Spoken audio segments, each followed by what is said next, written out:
Do do do do do. Newlyweds. Do do do do do. Flip canoe. Do do do do do do. Do do do do do do. Under. Do do do do do do. Paddle paddle paddle. Log jam. Do do do do do do. Part 2. Do do do do do do do do do. Ah! Crash.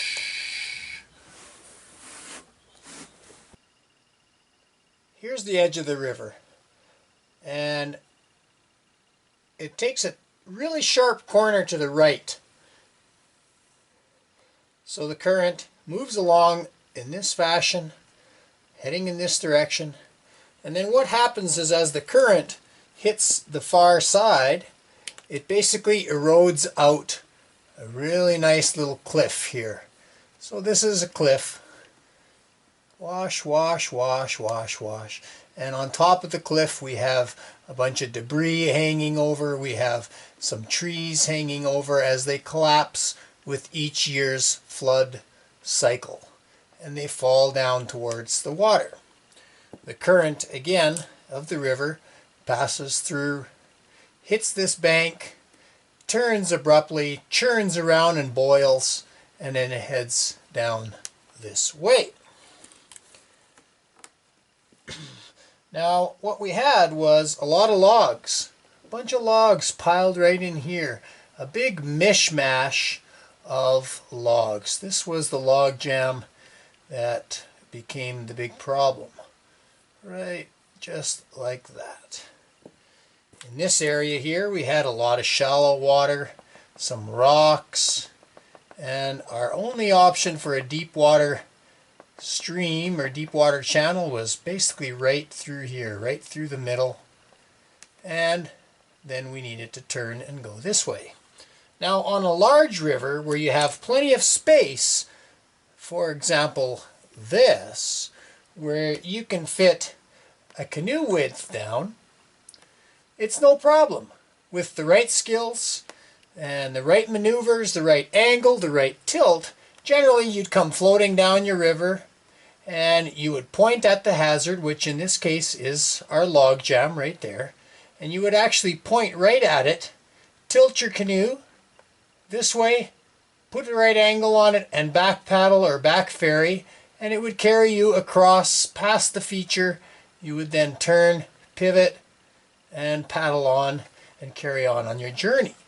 However, that was not the case here, because the Wildhay River was so narrow and so tight.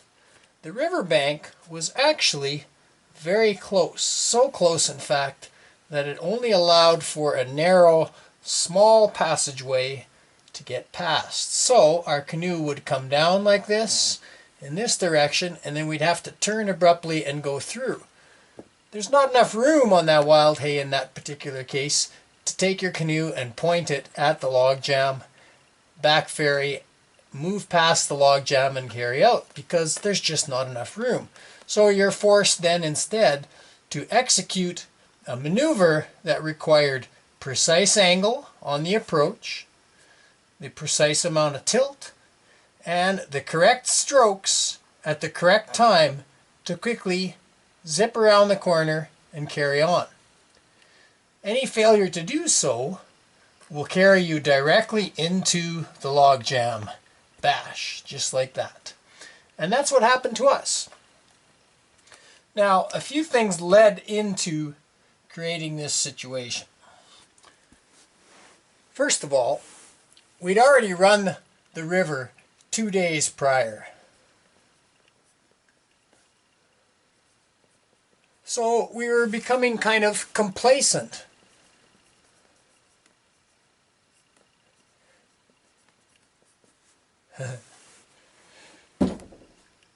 And in addition to becoming complacent, we decided, oh, it's a nice day. We were a little bit less on guard. We thought, you know what? Let's let down our guard a little bit. Let's not wear our dry suits. No dry suit. Now, the water is still cold. Cold water. And in the event of a flip, you're faced with cold water survival.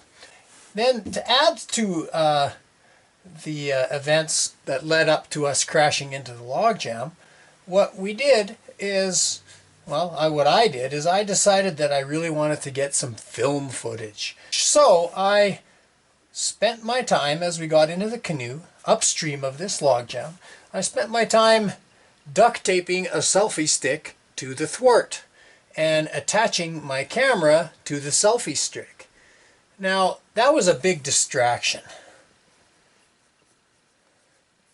So instead of the correct angle, okay, the correct strokes, and at the correct time, and safely just paddling past a very small minimal hazard, instead of that, we came in river left. We hit the shallow water right here where the rocks are. Our paddles started scraping the bottom. We couldn't get a good purchase. We couldn't do the maneuvering we required to. Our paddle strokes were becoming inefficient, and we were too late and heading right into the logjam. As we got to the logjam, we then hit the logjam broadside on the left side with me in the back, my wife Colleen in the front, and we made our last and final mistake, which was an upstream lean. When you run into an obstacle such as a log jam or a rock in the river and you hit it broadside, you are supposed to actually lean into the object and throw yourself right up onto the object, exposing the underside of your canoe to the oncoming current. But we didn't do that. Instead, we panicked, we leaned upstream and away from the logs that we had just bumped into. And in doing that, we lowered our gunnel on this side. The current came down. As soon as the current captured the edge of that gunnel, it was an instant, and poosh, the canoe went over and under. The canoe swept underneath the little bit of logs here, just like that, and I went with it. And I found myself trapped underneath the canoe, underneath logs, with my right foot entrapped under the seat. I had instantly went rigid, my muscles tightened up, and my leg became trapped, and I was submerged under the canoe, under the logs. My wife, however, Colleen, she just kind of hopped out in her life jacket, and she actually just stood up right here because it was quite shallow. To her, it was no big deal. She just kind of stood up and was like, oh, okay, well, that's it. I guess we flipped. All the while, I was back behind, trapped under the canoe, submerged under the logs, thinking that my life was over. Okay, get ready to crossbow or maybe flip sides. It might be easier. Flip sides.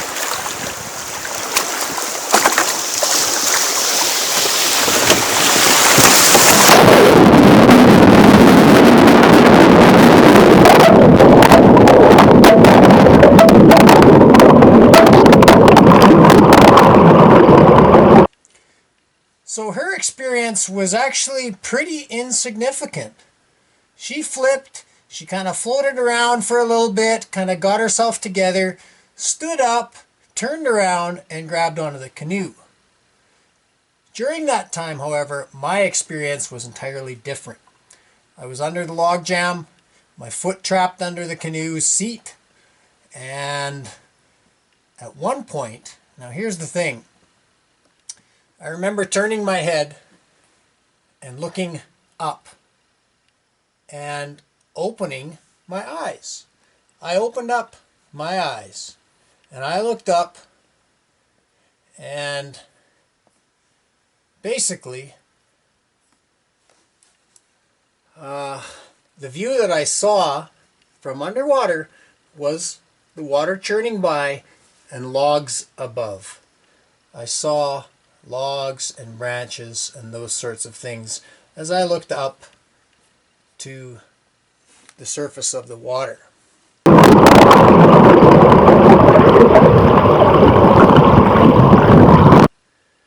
Now, this happened very quickly, but at that point, in looking up and realizing that I was stuck, a couple things happened. The first thing that happened was I thought to myself, I'm done. Now, in my entire life, which is almost 50 years, I had never experienced basically knocking on death's door, except for this time.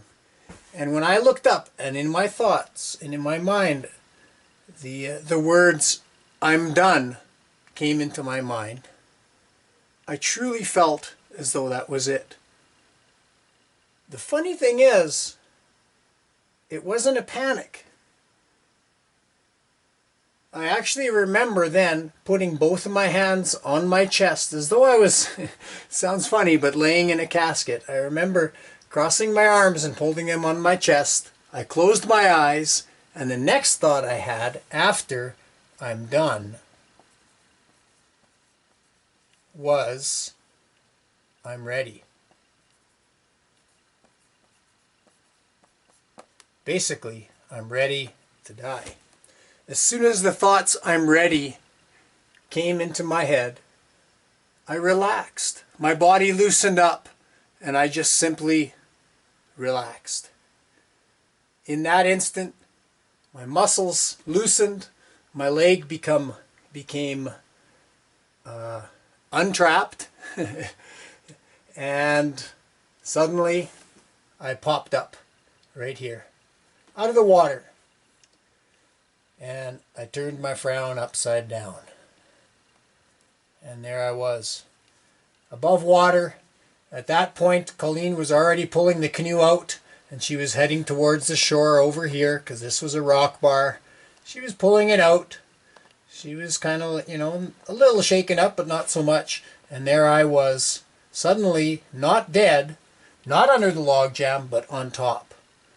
I made my way out to the rock jam, or to the shore of the river, and I walked out, realizing that my leg was sore and hurt. I was limping, and then I began to pace feverishly back and forth, and I began to curse to myself, and I began to yell and lament and complain.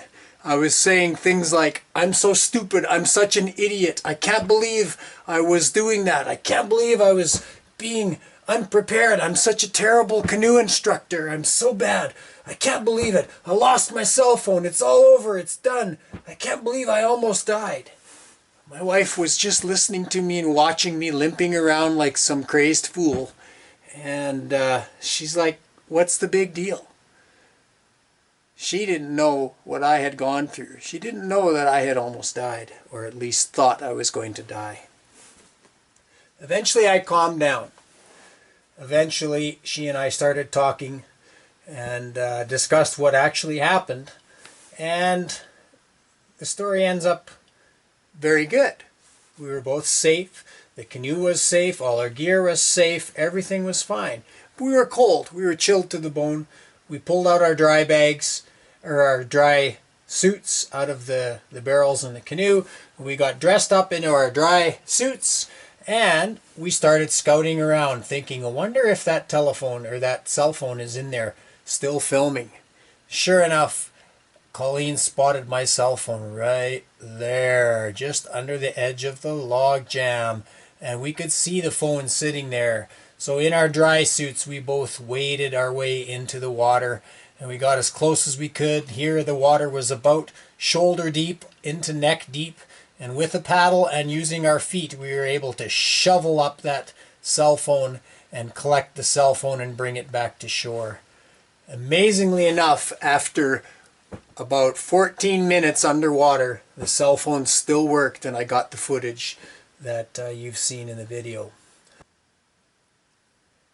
And so I give this video to you now because when we go out on high-risk adventures, whether it's rock climbing, whether it's canoeing or kayaking or water sports, whether it's snowmobiling on mountaintops, or quadding, or racing cars, or even getting in our vehicles every day, we go out knowing that there are risks. Minimize the risks. If you have a close call, tell people about it. Teach them. Show them. Let them learn from your mistakes and hopefully all you end up with is close calls.